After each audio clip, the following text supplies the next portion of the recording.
Hi, everyone. Welcome to the session today. You are here for creating a foundation for enduring success, and that may involve navigating the next 12 months or maybe even longer. My name is Jason Stein. I am the tax and accounting education leader here at Intuit for our profession. I'm delighted to be here and honored. I hope that you like what we put together for you. A little bit about myself. As I mentioned, my role here at Intuit is training and education for the tax and accounting profession. I've been in the industry for 20 plus years. I just celebrated my official 20 years back in April. I have been honored to be published in Accounting Today, ACE Cloud Hosting, and our very own Tax Pro Center with a number of articles that I've written over the past couple of years. And also had the unique opportunity to be a part of a team that developed natural language processing technology, which is AI powered, for our implementation and our training experiences. So have a little bit of experience in this field. Obviously, the engineers involved much smarter than me, but it was a cool experience to be part of. And down at the bottom there, you'll see my LinkedIn and Twitter handle. Love to connect with you on social media. Please feel free to reach out and send me a LinkedIn invite or tweet at me. I tend to be a little more involved on the LinkedIn side. Twitter kind of feels to me like just shouting into a void, but definitely involved. And if you tag me in something, I'll certainly see it. And I tend to share various articles, not just my own, but some others that I like that come across my path in there as well. So let's engage. Please connect with me. So I've broken this up into kind of three main areas. First, we'll start with the case for proactive advising, and we'll get into a little bit about how technology plays a role in that towards the end there. And secondarily, then we'll talk about driving better results, and that includes for you and your clients. This whole talk is about your firm and then working with your clients, and then we'll talk about technology tools for management, some stuff at the end, and then conclude. So let's get into part one, the case for proactive advising. Right? This isn't new information, right? We proactive, progressive, and productive kind of all work together here to form really the outcome that we're driving for, and that's what I'm going to talk a lot about in this presentation. If you look at the changing professional landscape, it's important to recognize the challenges and the opportunities for firms to transform from a compliance focus to a forward-looking, advisory-oriented service provider, and fuel your client success, constantly working to arm yourself with new, innovative ways to adapt and reach not only your goals, but your clients' goals. I think it's also important to understand that the compliance services are how clients come in the door.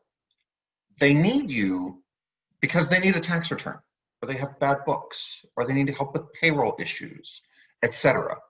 And the compelling feeling is to serve the need and move on to the next client.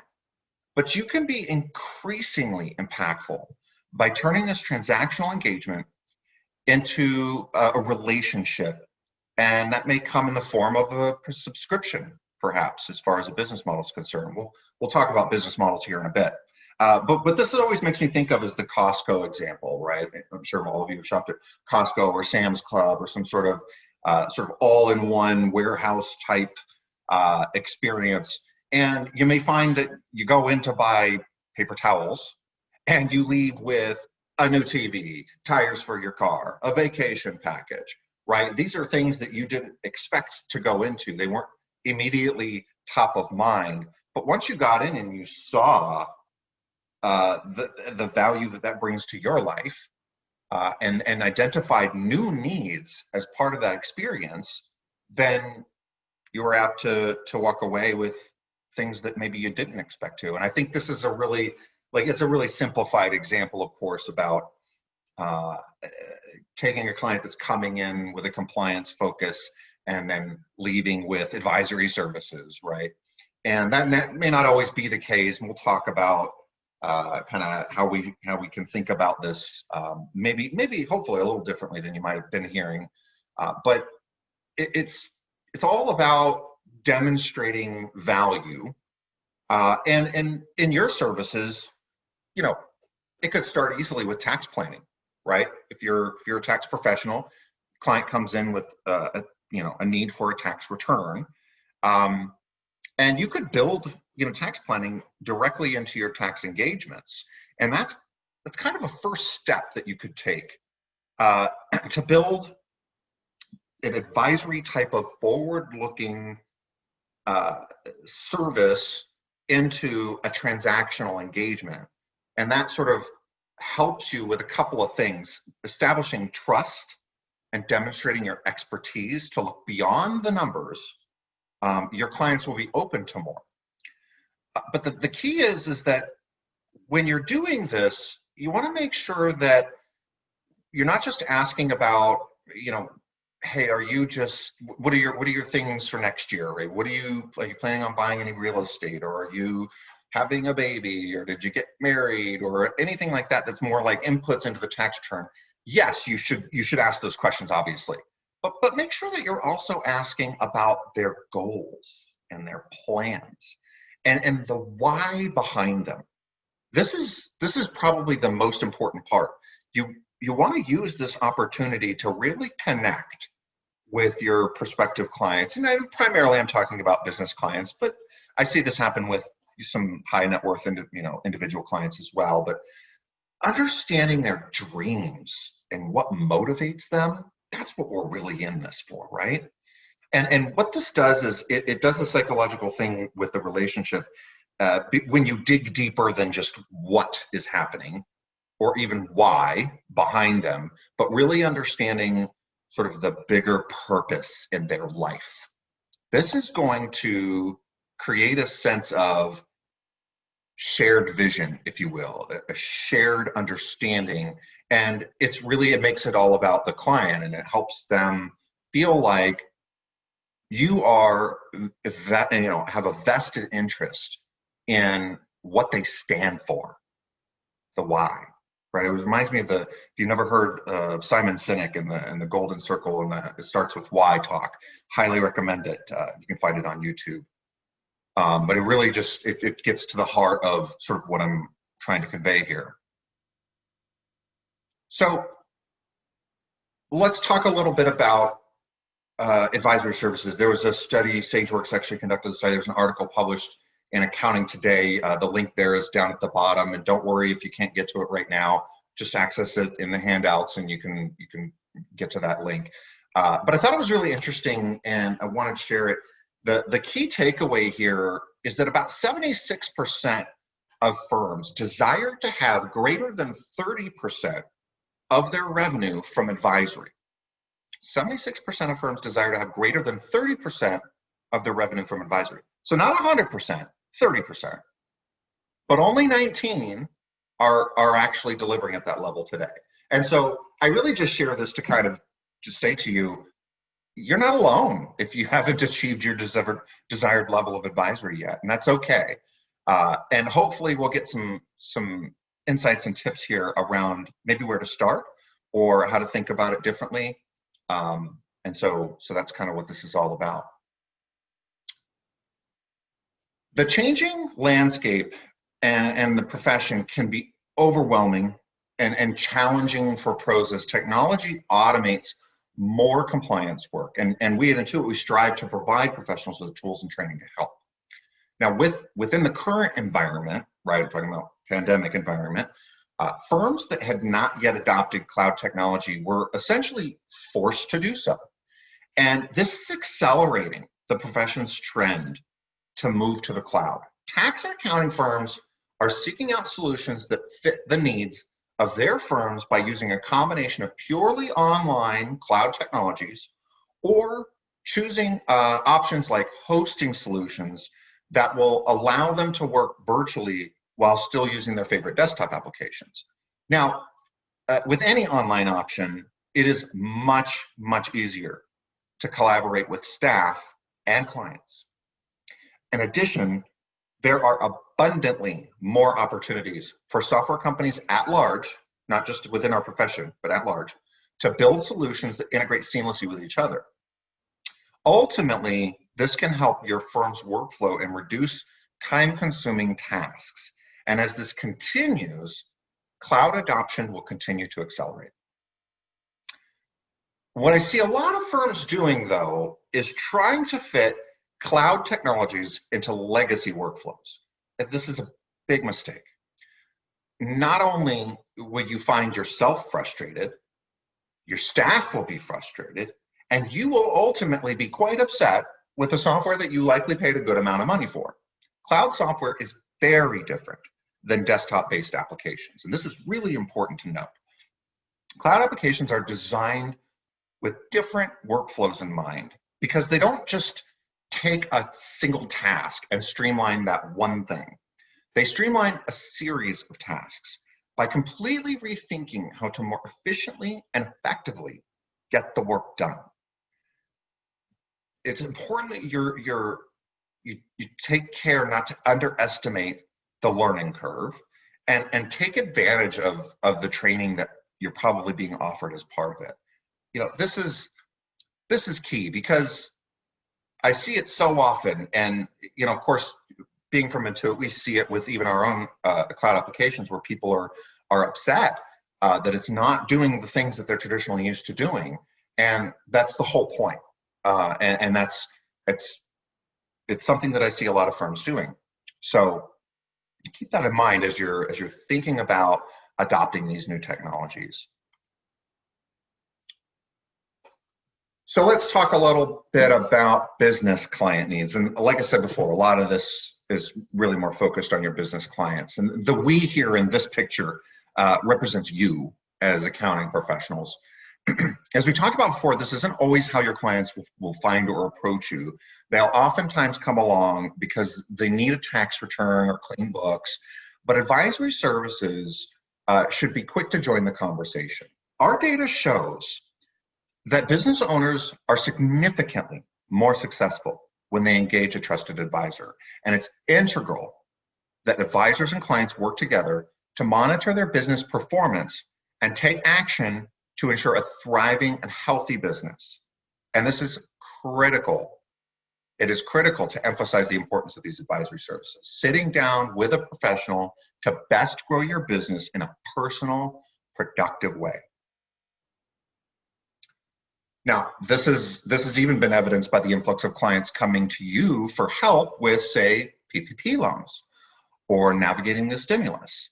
And not to mention the sheer need for your guidance navigating the economic impacts of the new COVID world.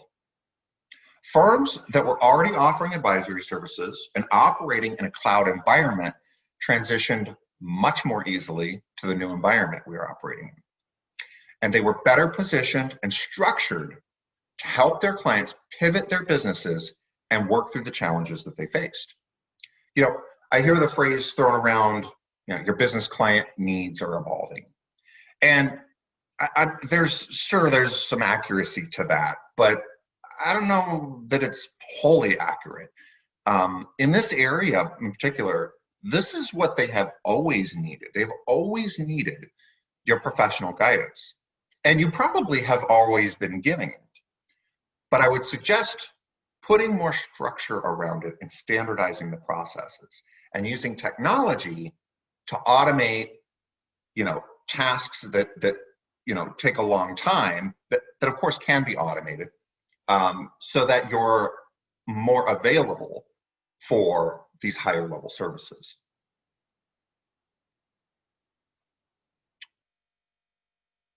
After a decade of growth, I don't think it's any secret that 2020 has been a tough year for small businesses, and it would be hard to find any business operating today as it did in 2019. But the small business economy is resilient. Incidentally, there are examples all over the United States of businesses adapting not only to survive, but to thrive.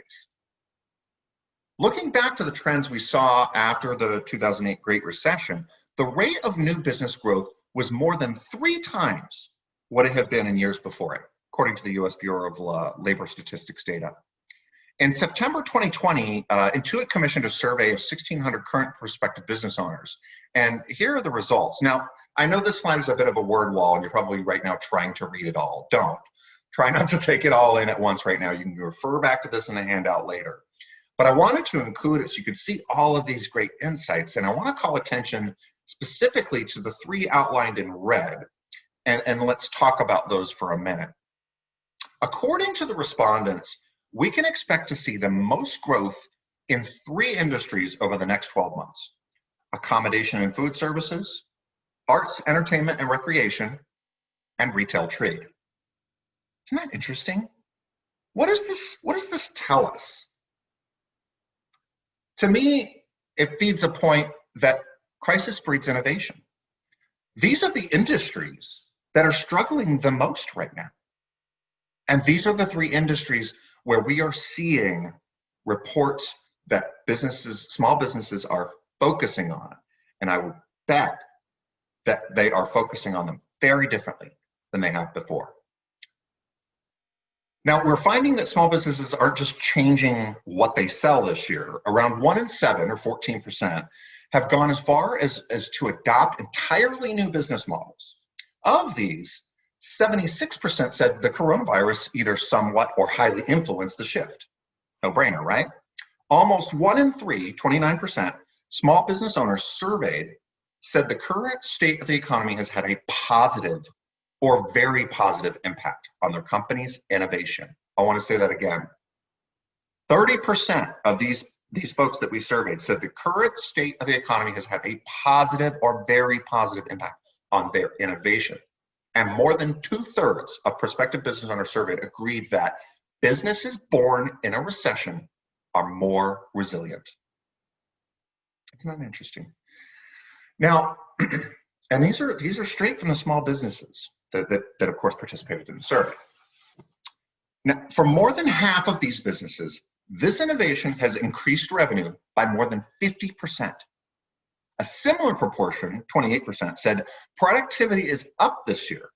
Of course, the same isn't true for all small businesses, but with many are saying innovation and productivity have been affected adversely. Among those who intend to start a business in the next 12 months, almost 1 in 5 said their decision has been significantly influenced by the coronavirus. New businesses that haven't been started yet.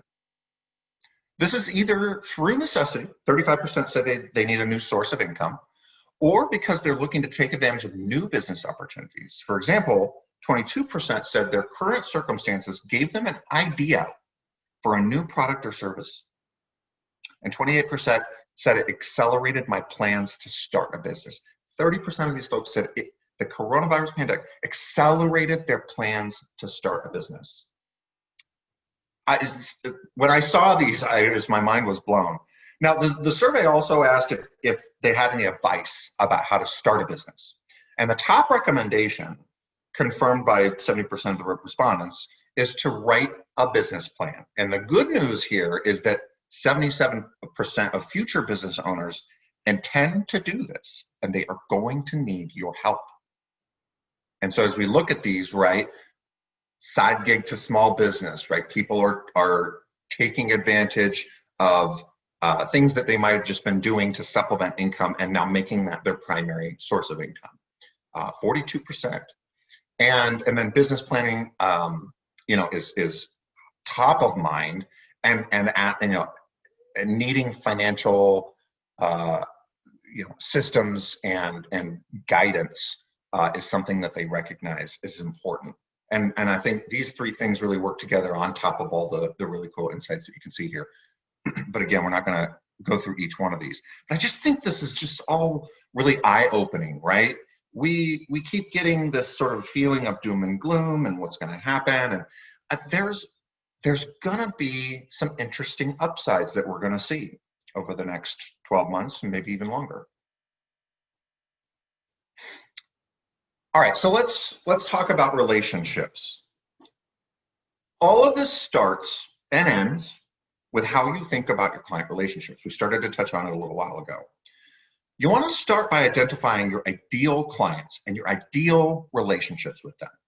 Some of the leading firms that we talk to go as far as cutting their transactional clients loose to focus only on their year-round subscription-based advisory clients exclusively.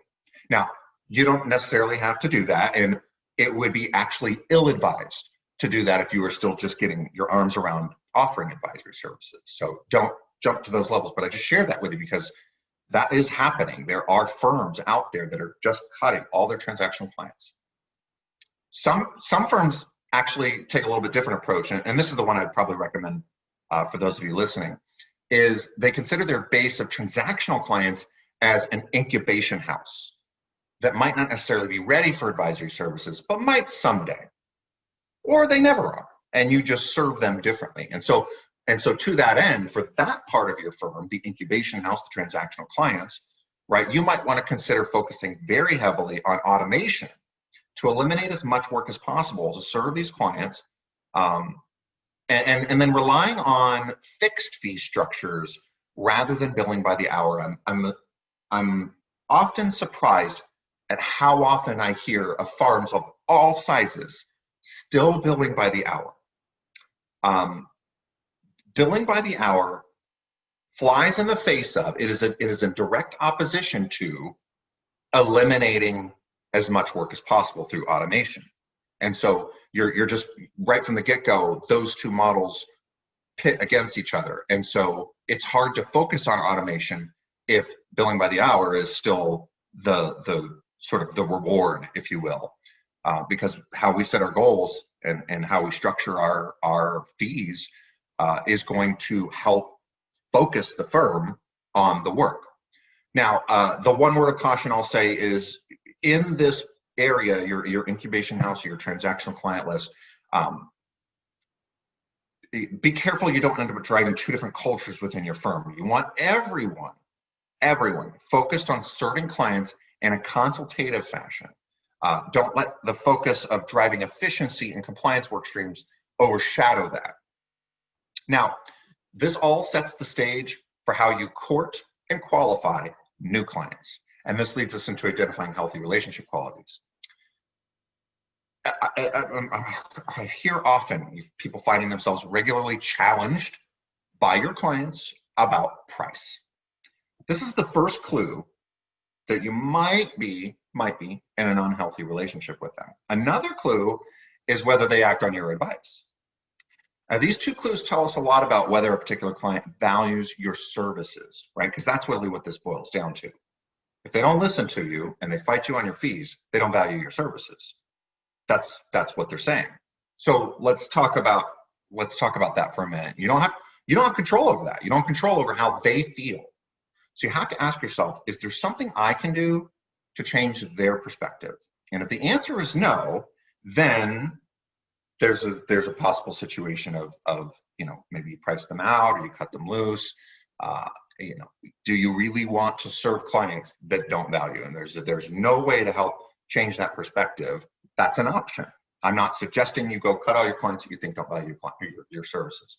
You might actually consider a different approach to showing your value, because explaining it is probably not working. You have to show them.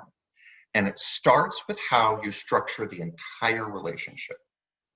They must first have a clear expectation of what you will do. And it's not to produce a tax return or keep the books clean. Yes, that's part of it. What you do, or at least what you are most capable of doing, is using data insights and the collection of knowledge that you have amassed by working with hundreds, if not thousands, of different clients to help them not just survive, but to create enduring success together. All right, so let's talk about results, which is essentially the essence of creating enduring success here. Business model alignment is key.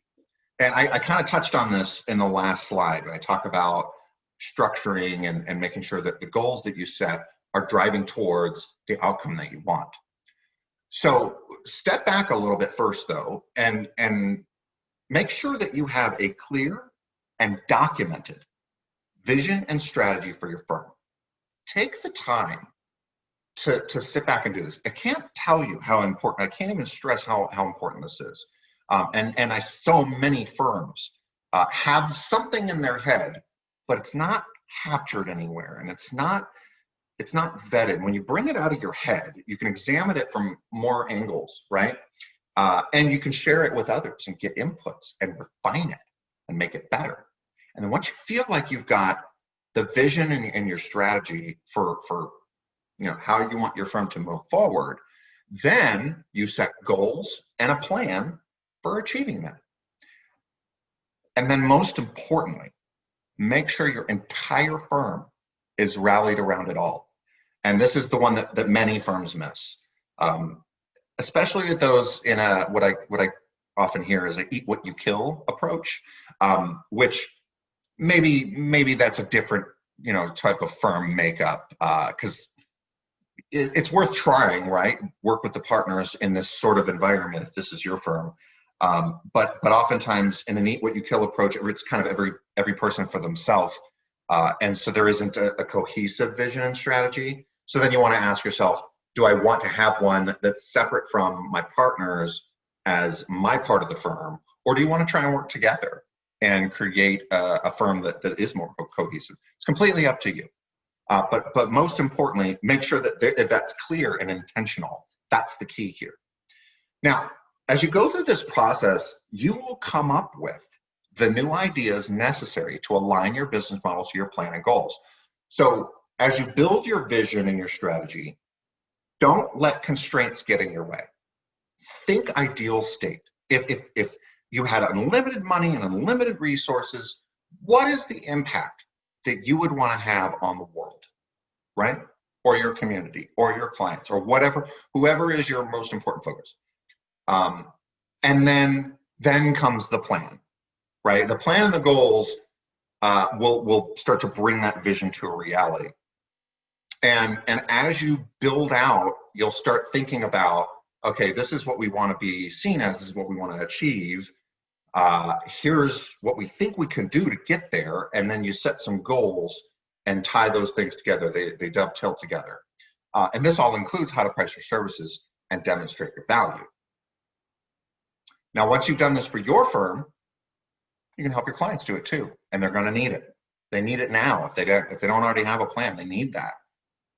And this is all setting the stage, because through this process, this is where you're demonstrating that partnership. You're going to lock arms with your clients and say, we're going to go down this road of establishing a vision for your business, a strategy around that, and we're going to set a plan. We're going to set some goals for helping you achieve that. And that's why it's so important that you're uncovering not just what's happening in the business or looking back on the financials, but what are the dreams of your clients? What do they really want to achieve? And going through this exercise yourself helps you do it for your clients. And like I said, don't do this in a vacuum. You don't need to lock yourself in your office, whether you're at home or in the office, and come up with this, I'm a partner or an owner or whatever, and I'm responsible for setting this. Sure, but use the the intelligence of those around you, invite your most, we all have kind of our favorite clients, right? You have a list of them that are the ones that you're definitely more friends than a business relationship, but there's still a business relationship there. Involve these people in the process and let them help you shape all of this. Involve your staff, your mentors, network, key people that you like to network with, and even outside of your own profession, get some outside in perspective as well. But it's really important that you go through this exercise, because otherwise you're just as I heard one business owner tell me, I'm just in a hamster wheel. I'm just going and going and going and going, and I don't really have a roadmap that I'm driving towards. So this all then allows you to create workable client plans You've documented the vision, the strategy, the goals, and the plans with the clients. Now let's talk about the services you can offer beyond compliance. So you have the goals in place, and make sure they're SMART goals. And if you haven't heard that before, SMART stands for specific, measurable, actionable, reasonable, and time-bound. Specific, measurable, actionable, reasonable, and time-bound. Now that this is in place, budgeting and forecasting can now be done. You want to work back from the goals that you established together to create a budget using forecasting skills from historical data and tools using and then the planned actions to hit the goals. So it's use historical data. Yes, you need to look back, but let that be a foundation that you stand on to set forecasts and a budget. And then of course you're going to have planned actions to hit those goals. It's not just going to happen, right? And then to set achievable targets on a quarterly, monthly, or even a weekly basis. Monthly, quarterly is typically fine, but meeting with the clients at monthly at minimum, and then regularly demonstrating shared accountability and flexibility will go miles ahead. If the plan is going off track, adjust the goals or help cultivate new ideas to try. Use your network, your staff, your mentors, research to bring this all to life. This is how it works in a publicly traded company. They have a stock price to maintain, right, or hopefully increase. This is done through driving investor confidence. Investor confidence is achieved by a clear and achievable vision and strategy, and then hitting goals on a quarterly basis. It's not just about having a superior product or good customer service. Sure, those things are important if you're going to actually hit the goals and grow, but it's about having a clear plan that can be executed to hit defined targets. That's what this is all about. And believe me when I say, hitting targets for a publicly traded company is no easy task. Teams are often formed specifically to ensure that it happens, and they meet far more frequently than monthly. It's a daily grind. I sit on about 3 growth teams at Intuit, and we meet sometimes 2-3 times a week. There is a specific project plan that we're held accountable to with actions to hit defined targets that gets us to the end goal. It's all very clinical, honestly, and so that's what I'm talking about when I'm just sort of creating an example of how this works with your clients, right? The monthly meetings are the 2-3 times a week. The content of the meetings is, here's what we set out to achieve. Here's how we're tracking to that. Are we off base? Are we ahead of schedule? And then do we need to adjust, right? Or do we need to bring some new idea to the table? That's really the crux of all this. But, if you're going to build a house, you can't just say, I'm going to build a house and the plans are in your head, and then you start going to work. You've got to have a blueprint. You've got to have some structure in place. Otherwise, you're going to have doors falling off the hinges and windows not closing right. And I mean, it's not going to be pretty.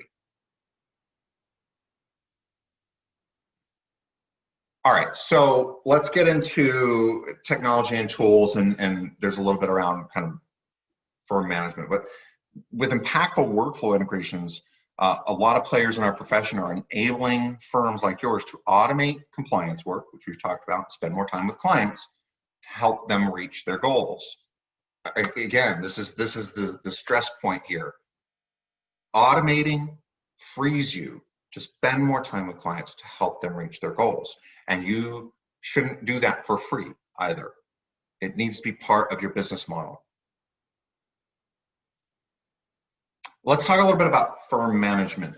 Hiring and managing talent, collaborating and communicating with them. All too often I see firms looking for the wrong talent and vetting them for knowledge instead of cultural fit. And then after they're hired, they're not trusted to do the work correctly. That's what I hear a lot. And I feel like we put too much value on triple and quadruple checking data entry and not enough on teaching staff how to cultivate successful businesses. because that's what we're really here for, right? Cultivating successful businesses. You almost want to think of your clients as like businesses in your portfolio, and you're tasked with advising them on how to proceed forward. But the great part is you've got a wonderful CEO who is deeply invested in that business to help drive that forward. And you're partnering with them, just like in a public company, a CEO partners with the board to set the strategies to help the business achieve its goals. It's the same thing, just at a bigger scale. Now, managing the work. Clearly defined and documented processes make it relatively easy to manage team and individual performance. Now, granted, I'm oversimplifying a bit, but hear me out. If your culture is intentional, your plans are actionable, your goals are achievable, and your staff's goals are directly aligned to your overall firm's goals, then you have all the right ingredients for your firm to succeed and to help your clients do the same. Then you automate to eliminate. You identify work streams where automation can help: bookkeeping, calendaring meetings, AI, bots, to help with categorization, tax compliance, etc. Technology then enables your staff to be increasingly efficient and effective in their roles. So putting that all together, your firm's vision, your firm's goals, your staff's aligned to that, and you've done that in the context of here's how we're going to rethink our business model. And it doesn't mean abandon everything that you've done. It just means revisit it, refresh it. Think about what the future looks like. You look into your crystal ball and then put your dreams into it, and then create structure around your firm so that you can then use the tools and technology to enable everyone to play their role in achieving those goals and dreams.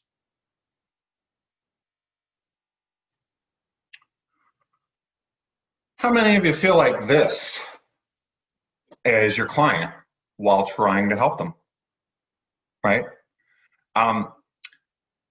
Standardizing expectations will help dramatically here.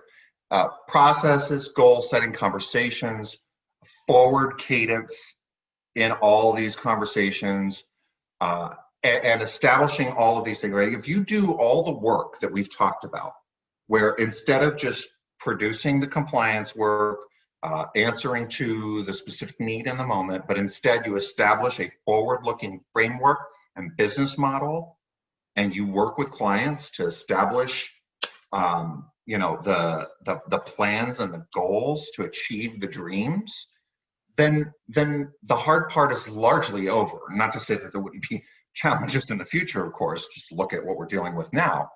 But the point is that you've now set the tone very, very differently. The old model looks like client comes in the door, hey, can you produce my tax return? Or hey, I need a bookkeeper, or hey, I need to get caught up on my payroll. I'm worried about going to jail or losing my business. And that's all, of course, stuff that we have to handle. But we don't just address that. We say, all right, yeah, let's take care of that. And then now let's have a conversation where you don't even have to worry about these things anymore. What an amazing experience for a client to not have to worry about these things. Not because you're just taking care of it for them. Yes, that's part of it. But it's because you're focused on them differently.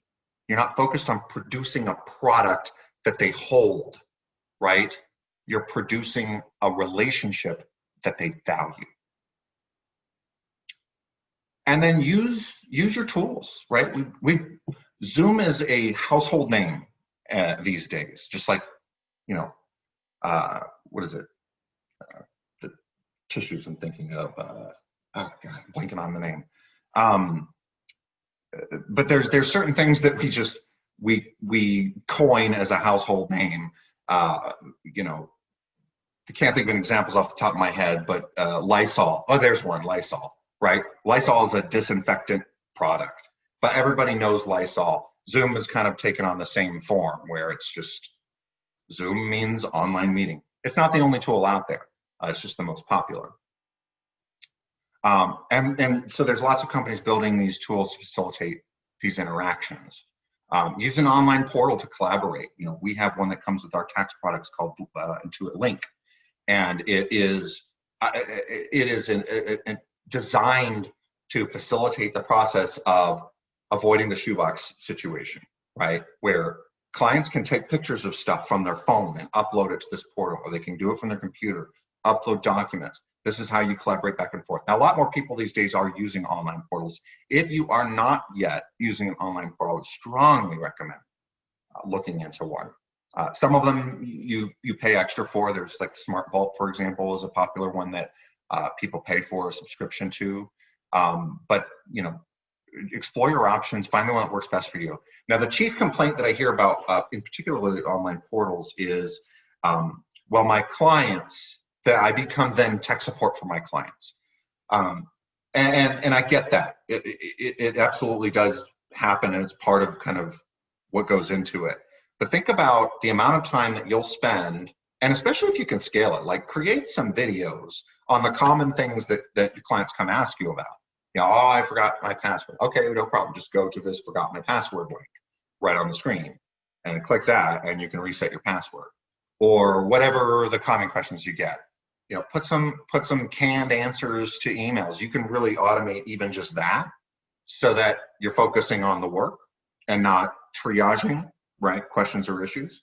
But also, then think about too the amount of time you would spend interacting with the client to help them get onto the online portal. Which, by the way, once there's an initial learning curve, they're largely good from there.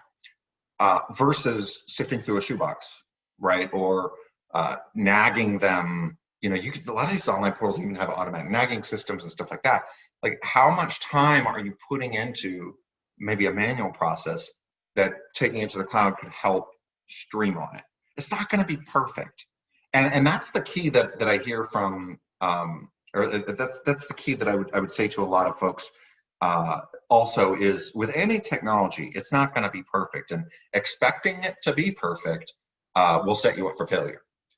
But it will still be dramatically better than what you had before.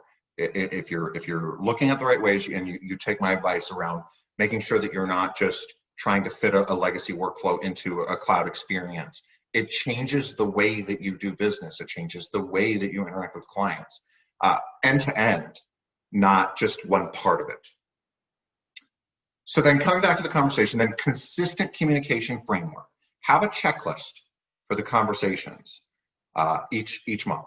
And it'll relatively be the same. Let's look back on the last 30 days. How are we doing? What are the trends? You can use P&Ls and cash flow reports for that, but I think that's just one input. You really want to translate them into, how does this look for us going forward? And are we on track to the plan that we had established? And if not, what do we do, right? And all throughout this process, your tone needs to be really clear to your clients that you are personally invested in the success of their business. And I'll give you another example. I can only relate from my own role here at Intuit. I have partners internally that I rely on heavily to help with the outcomes that me and my team are trying to drive, which is transform the industry and provide high quality education. And people like marketing and PR, or even the growth teams. And so these are people that they're conflicted with 20 different priorities themselves. And so how do we how do I get their buy-in to help what my team is trying to do? And this is kind of the essence of what influence is. Influence is not a dirty word. Influence happens when goals align and trust and confidence exists. So the first thing that I do with any of these partners that I'm relying on is I seek to understand their goals. And then I work to align our goals. Sometimes it means they look at my goals and say, oh, that actually makes sense. I should adjust a little bit. But what we want to get to is this symbiotic relationship where our goals are aligned to the same things. And then there is trust and confidence that happens all throughout the relationship in order to achieve the outcomes.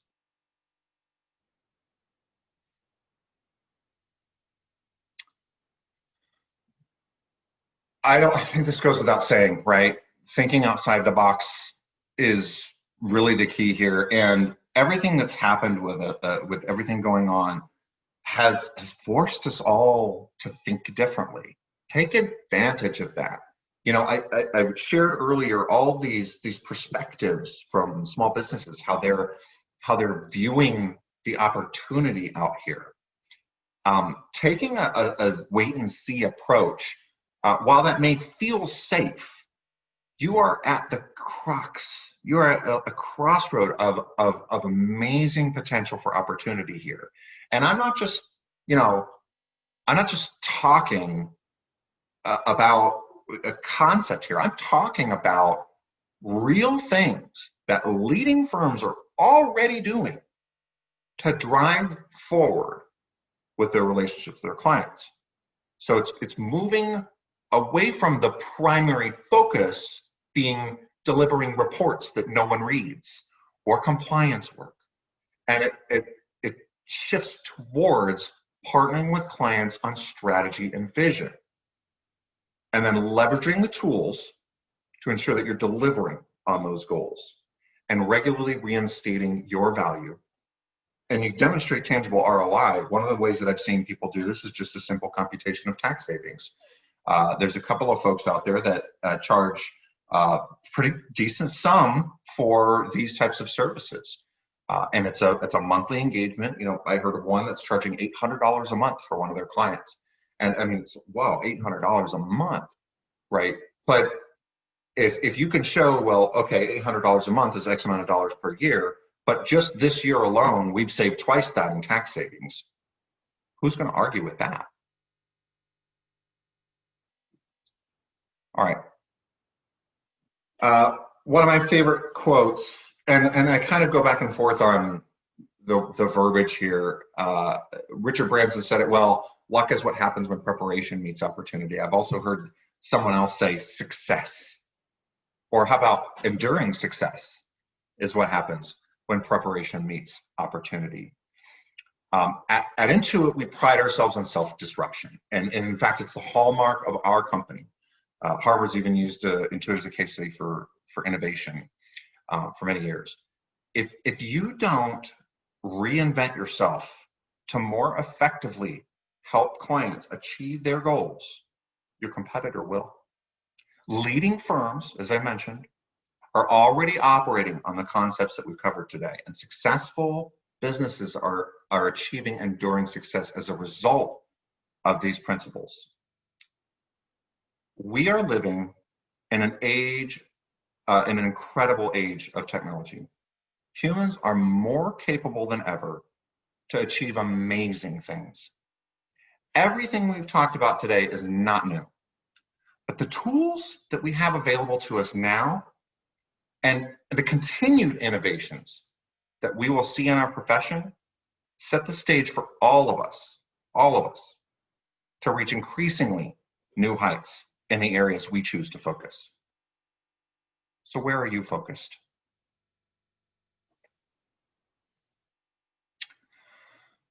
I hope that you have taken some value out of this conversation. And I use the word conversation specifically because, again, let's stay in touch. Come connect with me on LinkedIn. Do it right now. Go hop on LinkedIn, send me an invite. I'd love to connect with you.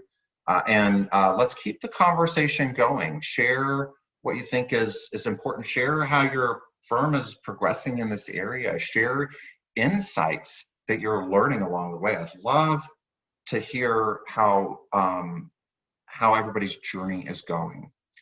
And I wish you the absolute best, and I hope that you're able to achieve the things that are important to you, achieve your dreams, your firm's dreams, have the impact on the world that you want to have, and that you are successful in enabling your clients to do the same. So thank you so much for your time and attention today. I look forward to speaking with you more.